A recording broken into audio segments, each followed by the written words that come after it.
Frameworks: The War Between Father and Son. The Corruptible Pursuits of Faith and Reason. By Brooks Crenshaw, February 27, 2025. Note: this article is part of a series that explores the useful concept of frameworks and their applications. Throughout the series, we'll examine how these frameworks influence our understanding of reality, our roles within it, and how they guide our actions and decisions. In previous articles of this series, we have explored the concept of frameworks as tools for navigating the complexities of reality in various contexts. We have explored story as a superior framework, emphasizing the biblical corpus as the iterative story of stories as a foundational Western framework for addressing how to be. We examined the duality inherent in virtuous characters and symbols within the biblical narrative, highlighting how these elements mirror the human condition and provide enduring lessons for alignment with reality and continual self-refinement. We explored how story has shaped the foundations of Western culture and thought, acting as iterative patches that override evolutionary impulses, necessary for survival but which can take us no further in advancement without this exploration.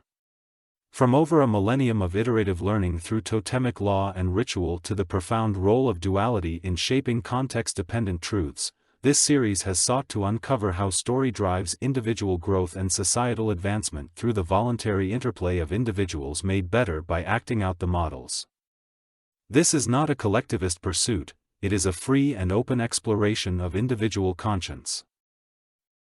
When I set out on this series, I intended to dip my toe into the biblical narrative as an example of how sophisticated and refined a series of frameworks it is, which proved more difficult to simply gloss over, and so the series has taken on a life of its own, not only in depth but in breadth.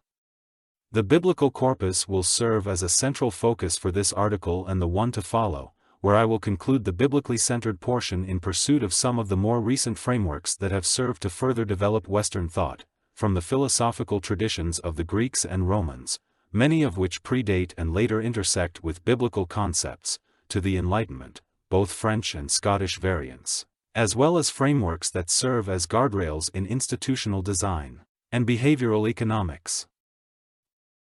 As previously stated, one of the key aims of my life is to contribute to the saving of the baby, and only the baby, that's been thrown out with the bathwater in the Nietzschean idea of the death of God. This is an aim to salvage the lineage of ideas within the biblical narrative and in Western thought, which has been assailed by a novel series of critics who err in their assumptions that its products of abundance and relative safety are the default state of reality rather than the hard-won exceptions they represent, fragile inheritances forged through centuries of trial, refinement, and sacrifice. Or worse, they mistake these achievements not for the compounding fruits of ordered liberty, disciplined inquiry, and iterative moral structuring, but for the spoils of exploitation, as if the West's ascent were merely a zero-sum exercise in plunder rather than the product of functional frameworks that, when adopted, have universally led to prosperity.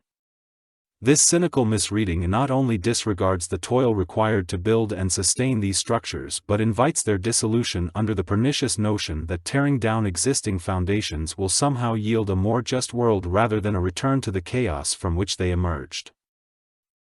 This article will explore the inherent tension between faith and reason, two sets of frameworks often seen in opposition yet intertwined at their origins. It will examine how both have been corrupted through human systems and the ongoing struggle to reconcile them in the pursuit of objective truth. In modern intellectual discourse, this divide is stark. Public intellectuals like Richard Dawkins and Sam Harris focus their efforts on the question, what is this? They seek to uncover the material underpinnings of existence, yet their frameworks often assume a stable moral foundation, an answer to how to be, without providing it. In contrast, Jordan Peterson has in his own terms championed how to be as the crucial inquiry, emphasizing that moral alignment and metaphoric truths must precede any exploration of the material. Without this grounding, even the most brilliant inquiries into what is this risk collapsing under the weight of human nature, most notably nihilism, hubris, or greed. We will explore the modern discourse in depth and explore what solutions might be found. Institutional origins, the Father and the Son. I would attempt to peel away the human institutional corruption that plagues both church and academy as a universal as neither science nor religion, but the vulnerability of all human systems. Religion, as I discuss it, is not a Baptist, Catholic, Islamic, or Mormon enterprise but a concept rooted in first principles. The word religion is linked to the Latin religare, meaning to bind or to attach, which underscores the idea of aligning oneself to something larger in the absence of complete certainty. This connection also informs related terms like rely and reliance, which share the same conceptual foundation. Religion, in this sense, represents humanity's effort to navigate uncertainty by binding itself to enduring truths or principles beyond the insufficient empirical. This can also be construed to mean to bind oneself to the tribe in opposition to all else, and that is the pathological side of religion to be resisted in deference to objective truth over tribal leanings. This battle between science and religion is a battle between a corrupted father and his son, as scientific inquiry was born out of the religious monastery, pursuit of truth as the highest value being a prerequisite for the son to emerge. The corrupted father. The history of religious tradition is universally marked by corruption. This is not exclusive to religious institutions, as I have previously stated, but an inherent aspect of human nature within institutions. While the Christian faith is most relevant for exploration, having shaped the foundations of modern scientific inquiry through the monastery, examining religious corruption's pre-Christian lineage is essential to ensure both objectivity and analytical depth. Ancient Mesopotamia, circa 3000 BC, offers a glimpse into the nature of concentrated power among religious figures of the era. Temples functioned not only as religious centers but also as economic and administrative hubs.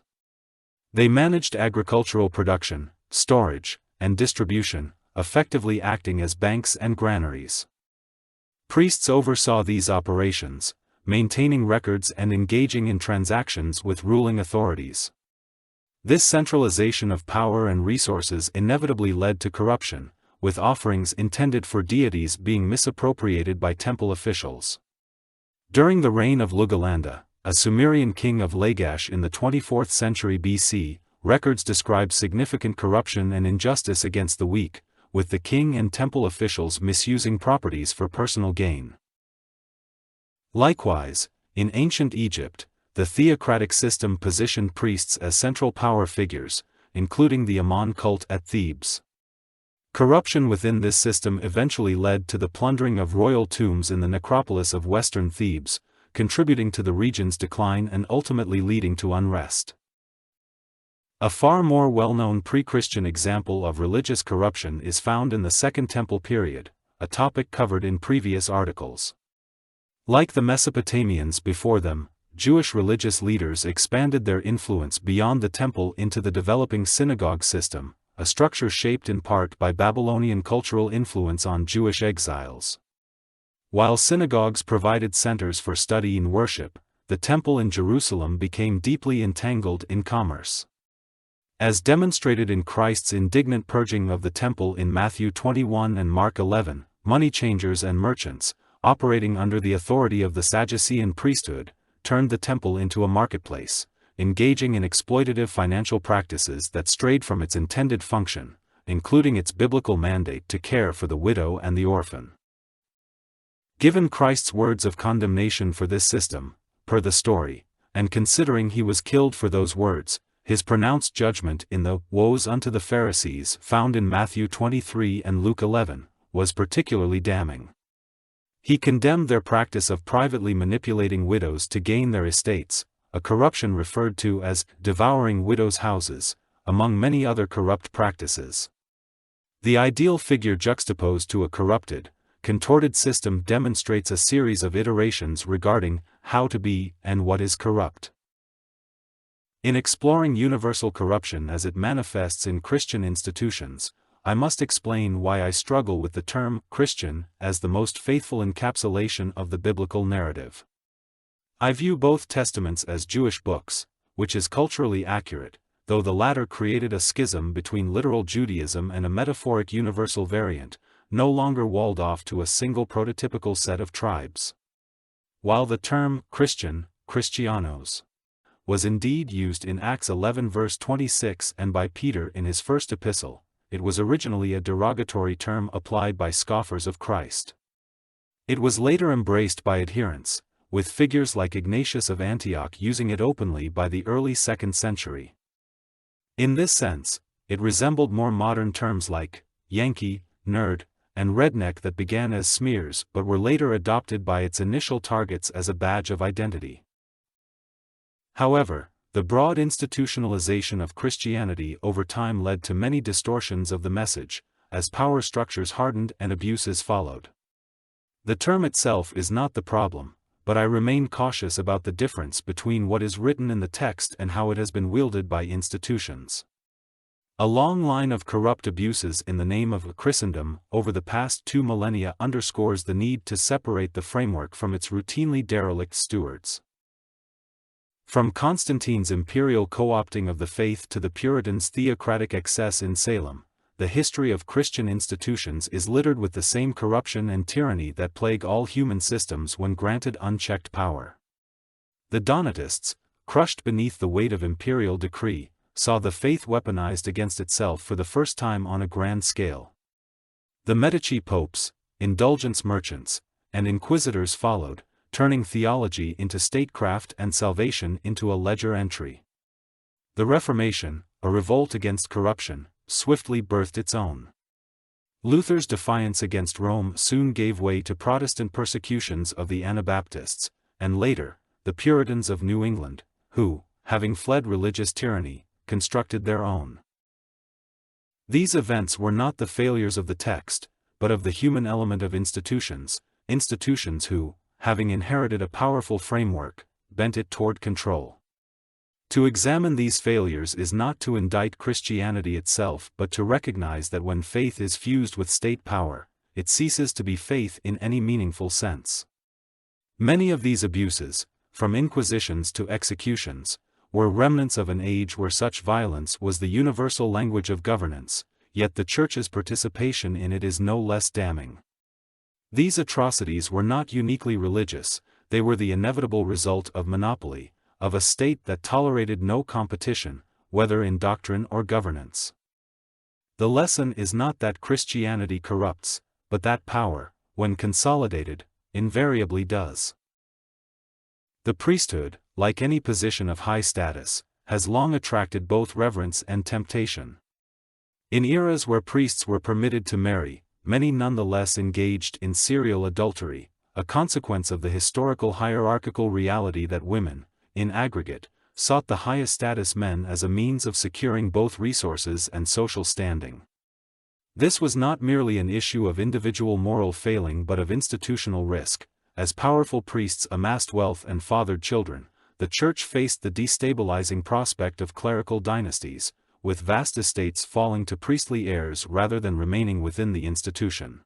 The enforcement of clerical celibacy was an attempt to cut the root of the problem through prohibition rather than grappling with its underlying nature. Yet, as history shows, prohibition is a crude and often insufficient tool for restraining human nature. The effort to curb dynastic power and sexual impropriety within the Church did not eliminate abuse, it merely reshaped its expressions. In more recent centuries, the Catholic Church has been embroiled in scandal after scandal, not only because of widespread pedophilia among clergy but because of the institution's deliberate cover-ups, a systemic prioritization of institutional preservation over accountability. Yet to focus solely on Catholicism would be misleading, as the tendency to conceal sexual abuse is hardly exclusive to Rome. Many Protestant denominations have faced their own cover-ups, particularly concerning offenses similar to their Catholic counterparts, often masked by appeals to submission, authority, or divine calling. This mask attracts a particular profile of deviant offender, but even beyond this factor, the through line is not denominational, but human: power unchecked, impulses repressed, institutions incentivized toward self-preservation over truth. This is the pattern, one that repeats across centuries, across doctrines, across institutions ostensibly built on virtue. When righteousness is reduced to mere prohibition, when dark impulses are neither understood or integrated but simply repressed, they do not vanish, they contort, fester, and squeeze out the sides in grotesque and often perverse forms. This is the Jungian shadow ignored, the misguided belief that one can be good simply by burying the darkness within rather than confronting it, owning it, and controlling it in the moral sense. But what is denied does not die, it mutates. The pastor who rails against sin is later exposed in a gay prostitution scandal. The moral crusader against vice is unmasked as its most debased practitioner. The issue is not merely moral failure, it is the failure to reckon with human nature honestly, to integrate the shadow before it consumes the very foundation of the virtue these institutions, doctrines, or individuals sought to uphold. The emergent sun. The scientific and atheist communities within which there is significant overlap, routinely point to these aforementioned examples of corruption in dismissal of the entire enterprise. But they miss the lineage required for their existence to be possible, particularly the former. In spite of all that I have laid out regarding the corruption of religious institution, the prerequisite of truth as the paramount value in faith made scientific inquiry possible. And for that, some gratitude is in order. After the fall of the Western Roman Empire in 476 AD, Europe fragmented into a series of warring kingdoms, and many of the civil institutions that had maintained knowledge and order collapsed. In this period of instability, monasteries emerged as vital centers of learning and preservation. With literacy declining among the ruling elites, monastic communities became the primary repositories of classical knowledge, transcribing and safeguarding texts that might have otherwise been lost. The Benedictine monastic order, founded by Benedict of Nursia around 480 to 547 AD, emphasized a disciplined life of prayer, study, and labor. His rule of Saint Benedict established a structured monastic life, which included the practice of copying manuscripts in scriptoria. Monks preserved not only biblical texts but also works of Greek and Roman philosophy, medicine, astronomy, and mathematics, ensuring that these foundations of Western intellectual tradition survived the Dark Ages. As monastic life became more structured, monasteries evolved beyond mere preservation and became active centers of education. The Carolingian Renaissance, spearheaded by Charlemagne in the 8th and 9th centuries, saw a deliberate effort to expand literacy and intellectual life across his empire. Monastic schools flourished, and figures such as Alcuin of York developed curricula based on the 7 liberal arts, a system that would later inform medieval education.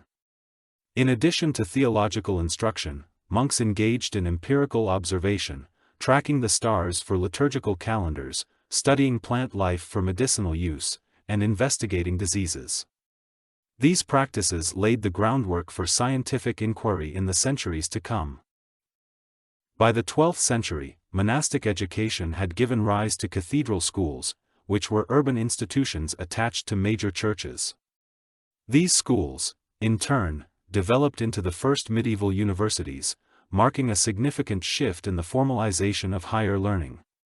The University of Bologna, founded in 1088, was among the first, followed by institutions such as the University of Paris, Oxford, and Cambridge. Unlike monastic centers, these universities encouraged more independent faculties, fostering debate, dialectical reasoning, and systematic inquiry. The scholastic method, pioneered by thinkers like Thomas Aquinas, sought to reconcile reason with faith, using logic and argumentation to refine theological and philosophical ideas. This intellectual approach, though deeply theological in nature, laid the foundation for rational, systematic exploration of the natural world. A crucial turning point in this period was the rediscovery of classical Greek and Roman works, facilitated in part by Arabic scholars who had preserved and expanded upon ancient texts. The reintroduction of works by Aristotle, Euclid, Ptolemy, and Galen transformed European intellectual life, integrating classical logic and observation into Christian education. The result was a new generation of scholars who pursued knowledge through structured inquiry, reasoned debate, and empirical observation. This environment fostered the early conditions necessary for the scientific revolution. Despite this intellectual flourishing, the relationship between science and religious orthodoxy was often fraught with tension. Many early scientists were themselves deeply religious but found their discoveries at odds with established doctrine. Roger Bacon, a Franciscan friar in the 13th century, advocated for empirical methods and systematic observation centuries before the scientific revolution. His work in optics, mechanics, and alchemy was groundbreaking, but his challenge to prevailing Aristotelian views led to accusations of heresy and even imprisonment. Nicholas Copernicus, a Catholic cleric and mathematician, introduced the heliocentric model of the solar system in the early 16th century, undermining the long-accepted Ptolemaic view backed by the Church. His ideas were met with skepticism, though they laid the foundation for later astronomical advancements.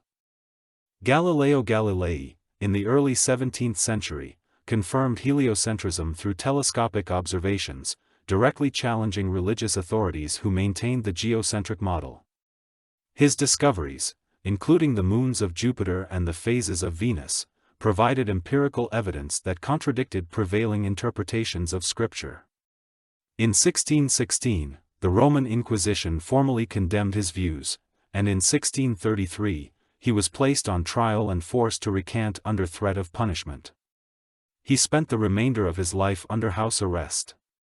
Similarly, Giordano Bruno, a Dominican friar, proposed an infinite universe with countless worlds, a notion that directly opposed the Church's cosmological teachings. He was ultimately burned at the stake for heresy, though his execution was as much political as it was theological. By the 17th century, scientific inquiry had largely transitioned from monasteries and universities to independent institutions, accelerating progress on an unprecedented scale. The establishment of societies such as the Royal Society in England, 1660, and the French Academy of Sciences, 1666, institutionalized empirical research outside direct church oversight.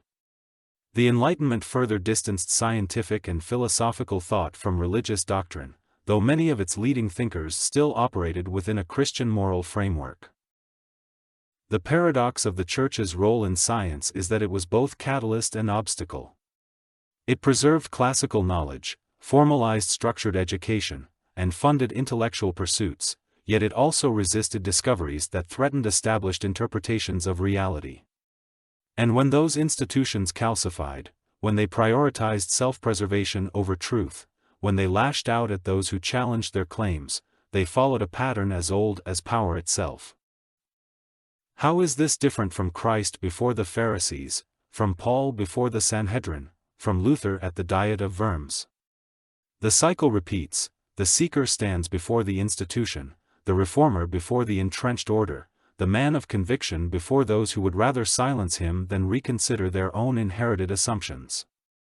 In every case, the force of orthodoxic power resists, and in every case, the figure who submits to truth rather than expedience is cast as the heretic, the blasphemer, and the rebel. This is the prevailing pattern. And in it, the figure of Christ is the ideal in its purest form, the one who does not simply challenge the system but reveals its corruption by standing in opposition to it, without flinching, and without compromise. The corruption of the Son. The same pattern emerges when the Son steps beyond the shadow of the Father, when the child of an institution matures enough to see his father's flaws, when devotion to truth surpasses devotion to tradition. Science, for all its claims of objectivity, was not born in a vacuum. It was the offspring of religious inquiry, nurtured in monasteries, refined through scholasticism, and sharpened by the very faith it would later turn against. Yet, like the son who grows restless under the father's roof, science rebelled against its origins, for good reason, but casting off the notion of religion as the superstition it had outgrown. But in its defiance, it failed to see that it was not transcending human fallibility, merely shifting the locus of corruption. The pursuit of knowledge, once rooted in humility before the unknown, became an institution unto itself, complete with dogmas, gatekeepers, and inquisitors of its own. And so, just as Christ stood before the Pharisees, as Paul stood before the Sanhedrin, and as Luther stood before the papal court, the modern scientist who challenges the orthodoxies of his age, be it in medicine, climate science, or biology, finds himself standing before a tribunal, accused of heresy not by priests and councils, but by peers and the credentialing bodies that enforce disciplinary orthodoxy. After the Enlightenment, science was positioned as a discipline of open inquiry, a method to systematically uncover the mysteries of nature through reason and evidence. Yet, as with all human institutions, the pursuit of truth was soon entangled with power, funding, and ideological conformity. Over time, scientific inquiry, once decentralized and unpredictable, became increasingly institutionalized. And with institutionalization came the same predictable pattern of corruption that had plagued religious and political structures before it. The defenders of truth became the gatekeepers of orthodoxy, wielding authority not in service of discovery, but in defense of consensus. Those who challenged this authority, even with compelling evidence, were not debated in good faith. They were silenced, ostracized, and, when necessary, professionally destroyed. This pattern did not emerge in a day, nor was it confined to a single era. From the 19th century onward, science was increasingly pressed into the service of ideology, commerce, and state control, warping its credibility in ways that would compound across time, as is always the case. By the 19th century, the first clear signs of scientific corruption emerged, cloaked in the guise of intellectual progress. Phrenology, the belief that the shape of one's skull determined intelligence and morality, was more than an embarrassing detour into pseudoscience. It was a tool of power, weaponized to justify racial hierarchies and eugenics. European and American elites wielded these scientific claims to rationalize segregation, forced sterilization, and subjugation, dressing old prejudices in the language of empiricism. Rather than opposing such deceptions, academic institutions eagerly lent them credibility, demonstrating how even the most prestigious centers of learning could be co-opted when scientific conclusions served the interests of state power. Though phrenology itself was eventually discredited, its ideological offspring, racial pseudoscience and eugenics, persisted well into the 20th century, championed by figures like George Bernard Shaw and Margaret Sanger, and embraced by regimes seeking to engineer purity through coercion. What began as academic theory found its ultimate expression in forced sterilization programs across the United States and, more infamously when taken to their logical conclusions, in the racial purity laws of Nazi Germany. As science became more industrialized, it also became more profitable, and where profit and knowledge meet, corruption inevitably follows. By the late 19th and early 20th centuries, the chemical and pharmaceutical industries had begun shaping research to serve corporate messaging. The tobacco industry infamously funded studies designed to obscure the link between smoking and cancer, delaying public awareness for decades. Meanwhile, the sugar industry funded similar deception, shifting the blame for heart disease from sugar to dietary fats. These manipulations had real consequences as misguided nutritional policies, such as the food pyramid, led to skyrocketing rates of obesity and metabolic disorders, while corporate and state power steered public health recommendations away from the actual causes of disease. Even medicine itself was restructured to serve monopolistic interests. The Rockefeller Foundation played a pivotal role in transforming Western medicine from a diverse system into a purely pharmaceutical-driven model. The 1910 Flexner Report, funded by Rockefeller and Carnegie Foundations, led to the closure of numerous medical schools that did not conform to the findings of Flexner, ensuring that pharmaceutical intervention became the dominant form of medical treatment. The suppression of outlying medical approaches was not driven by scientific rigor, but by financial and institutional control. The collusion between science and the state escalated in the 20th century, particularly in the shadow of World War II and the Cold War. national security concerns provided the perfect pretext for conducting secret experiments on unwitting populations. The Manhattan Project, responsible for the development of the atomic bomb, also laid the groundwork for radiation experiments conducted on American civilians. Prisoners, pregnant women, and disabled children were deliberately exposed to harmful levels of radiation, their suffering hidden under the blanket of classified research. Those who attempted to expose these abuses, like Alice Stewart, who discovered the dangers of X-ray exposure during pregnancy, found themselves blacklisted, defunded, and pushed to the margins of the scientific community. Similarly, Operation Sea Spray, a Cold War-era biological warfare experiment, saw the U.S. Navy release bacterial pathogens into the air over San Francisco in 1950. The goal was to test how biological weapons might disperse in an urban environment, but the consequences were real. Residents of the city developed rare bacterial infections, and at least one person died. The experiment was not unique. Similar tests were conducted in other American cities, often involving radiation or biological agents. When journalists and scientists later tried to expose these events, they were dismissed as conspiracy theorists. Only declassified documents decades later revealed the full scope of what had been done. The post-war period also saw the weaponization of behavioral science. The CIA's MKUltra program, conducted from the 1950s through the 1970s, tested mind control techniques on unwitting subjects, using universities like Harvard and McGill as research hubs for psychological torture experiments. Ordinary citizens were subjected to LSD trials, sleep deprivation, and extreme psychological manipulation, all in the name of national security. This was not rogue experimentation, it was institutionally sanctioned, with some of the world's most respected academic institutions complicit in the abuse. Even after MKUltra was exposed, most of the records were destroyed in 1973, ensuring that the full extent of the program's abuses would never be known. The late 20th and early 21st centuries saw the final stage of scientific institutionalization, where science was no longer merely influenced by state and corporate power, it became indistinguishable from it. Climate science, for example, became a battleground where dissent was no longer tolerated. The ClimateGate scandal of 2009 exposed scientists manipulating data, obstructing the publication of skeptical research, and coordinating media narratives to reinforce a single, politically approved conclusion. Whether one agrees with the broader concerns of the issue or not, the fact remains that scientific inquiry was being enforced, not debated, the signature of institutionalized corruption. COVID-19 and its fallout revealed the full scope of modern scientific suppression.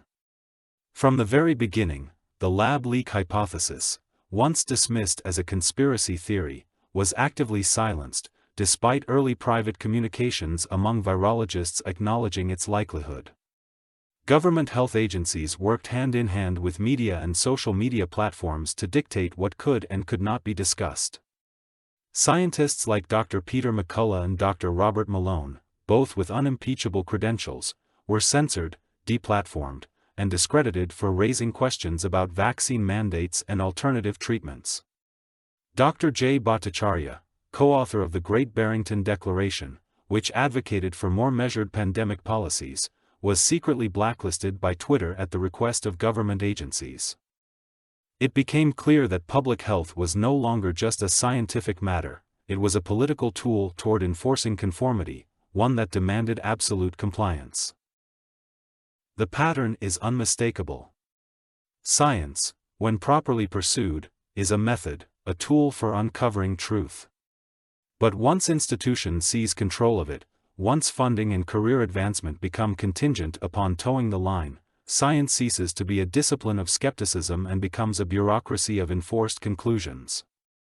Those who question consensus are treated not as intellectual challengers, but as heretics. Again, where is the difference between Galileo standing before the Inquisition, Copernicus delaying the publication of his findings for fear of persecution, and today's doctors and researchers being silenced for challenging politically charged scientific dogmas? Likewise, Is the pattern any different when examining the commandeering through classification entire scientific disciplines while outsourcing unconstitutional censorship, as figures like Eric Weinstein and Mark Andreessen have illustrated? Equally, have the NIH and the WHO not demonstrated this through its COVID policy? The pattern is not new. It is simply repeating itself under the modern banners of public health, climate consensus, and scientific authority. But the truth, as always, does not bend to consensus. It is merely waiting to be rediscovered by those willing to endure the cost of finding it. The war between father and son. The modern discourse, which today is a marked improvement over the older pep rallies of the 1980s in my youth, in which the young earth creationist argued exclusively for the literal, and the scientist merely said, "Prove it," and both sides left thinking they'd won, and nothing was ever truly explored, is inhabited today by more refined figures. Peterson and Harris provided a shift towards more substantive conversations, moving beyond the superficial clashes of previous years. Likewise, Peterson's conversations with Richard Dawkins are at least good faith explorations in part, though Dawkins at times strikes me as obstinate and intentionally obtuse. I have great respect and admiration for both Dawkins and Harris alike, but it isn't clear to me that Dawkins in particular isn't just blind to the abstract as a cost of his brilliance, as all brilliance appears to come at a functional cost. A metaphor I implement to describe this blind spot is that he represents an electric vehicle plugged into the wall, blissfully unaware of the coal-fired plant that powers the grid he is plugged into, while having made a career of berating coal-fired plants. And to his credit, I agree with many of his criticisms of religious institution in general, though he couldn't very well make his case in Iran or Saudi Arabia unscathed. The very value structure that gave birth to his potential for becoming, also tolerates his criticism as a core tenet of the structure, whether he is right or wrong, and he is right about a great many things. My regard for Dawkins and frustration at his apparent blind spot, as well as my claims of the biblical corpus providing a software upgrade to early man, is echoed by evolutionary biologist Brett Weinstein. I admire Weinstein for his stand, similar to Peterson's, in the wake of the Evergreen campus upheaval and his forced resignation, fitting the previous pattern of the truth-teller being persecuted by the orthodoxy. And while I arrived at the idea of the text as a set of literal to metaphorically abstract patches in our code, as a software upgrade to mere hypothalamic drives, Weinstein's recent articulation of cultural evolution as the gene's solution to its own adaptive limitations offered a compelling parallel that resonated with my own assertions. While I had already arrived at this idea independently, his framing provided additional clarity and a refined vocabulary for concepts I had been developing as a generalist working beyond the physical sciences. As such, both Peterson and Weinstein remain influences on my work, offering insights that have intersected with and refined my own. In a recent podcast appearance, Weinstein had this to say about Dawkins, Peterson, and the notion of software upgrades in religious thought. There is a tragedy in motion. These guys need to have a meeting of the minds. Dawkins has a block. In The Selfish Gene, Dawkins, in chapter 11, introduces the concept of the meme. Mm-hmm. This is the on-ramp to understanding human beings because there is something very special about us at the level of cultural evolution. But Dawkins himself makes an error, which is, something we all do, and has failed to correct it to this day. Oh, so he doesn't see the continuum between biological and cultural. Right. Okay. Cultural evolution is the gene's solution to a gene problem, right? Mm-hmm. Culture works better because it evolves faster. Yep. So genes have solved a limitation on their own rate of evolution and their own rate of adaptation by offloading the adaptive work to the cultural layer. Now, the problem for Dawkins is that once you spot that the meme layer is not some new primeval soup, it's actually some hyper-sophisticated layer in which what it means to be a human being is being altered without changing genes. We are adapting without evolving at a genetic level. So when we look at a religion, which is really the place that I think Dawkins is blocked, we are looking at a structure that ought to have the same meaning to an evolutionary biologist as an eye or a leaf or a hair follicle. I see. Right? It's an adaptation. Yeah. And I believe that as a young man, there are things that he would have been able to recognize that as an old man, he can't see. And the irony, the punchline of the whole story is that if Dawkins were to recognize the error that he is making and begin to hear what it is that people like Peterson and people like me are trying to tell him, that results in his own work being vastly more important than it is if he leaves it as it's currently understood. Right. We have this capacity to take this generalist robot platform and swap in a new software package, and you could be a totally different creature. In the biblical context, this new creature is described as born again, or second birth. Note BC. The necessary reconciliation of faith and reason.